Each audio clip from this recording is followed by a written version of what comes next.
உயிரே தமிழ், உலகமே அதன் குடில். எங்கும் தமிழ், எப்போதும் தமிழ். தமிழில் பேசுவோம், தமிழில் உரையாடுவோம். இன்றைய திருக்குறள். எல்லார்க்கும் நன்றாம் பணிதல் அவருள்ளும் செல்வர்க்கே செல்வம் தகைத்து. பொருள்: அடக்கத்துடன் வாழ்தல் எல்லோருக்கும் நல்லதாகும், அவர்களுக்குள்ளும் செல்வம் உள்ளவர்களுக்கு அடக்கம் மற்றொரு செல்வம் போன்றதாகும். திருக்குறள். ஒருமையுள் ஆமை போல் ஐந்தடக்கல் ஆற்றின் எழுமையும் ஏமாப்பு உடைத்து. பொருள்: ஒரு பிறவியில் ஆமைய போல் 5 பொறிகளையும் அடக்கி நடந்தால் அது அவனுக்கு 7 பிறப்பிலும் பாதுகாப்பு தரும். திருக்குறள். யாகவராயினும் நாகாக்க காவாக்கால் சோகாப்பர் சொல்லிழுக்கு பட்டு. பொருள்: எதை காத்தாலும் காக்கா விட்டாலும் நாவை மட்டுமாவது காக்க வேண்டும், அவ்வாறு காத்து கொள்ளாவிட்டால் சொற்குற்றத்தில் அகப்பட்டு துன்பப்படுவர். திருக்குறள்.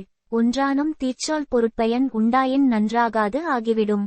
பொருள்: பேசும் பேச்சில் ஒரு சொல்லேனும் தீமை உடையதாக இருப்பின் அதனால் அவன் செய்த நன்மை எல்லாம் தீமையாகிவிடும்.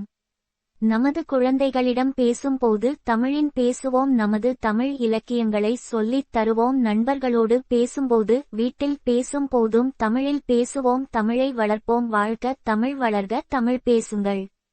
கிராமத்துக்கு இல்மா சுப்பிரமணி. உயிரே தமிழ், உலகமே அதன் குடில். எங்கும் தமிழ், எப்போதும் தமிழ். தமிழில் பேசுவோம், தமிழில் உரையாடுவோம். இன்றைய திருக்குறள். எல்லார்க்கும் நன்றாம் பணிதல் அவருள்ளும் செல்வர்க்கே செல்வம் தகைத்து.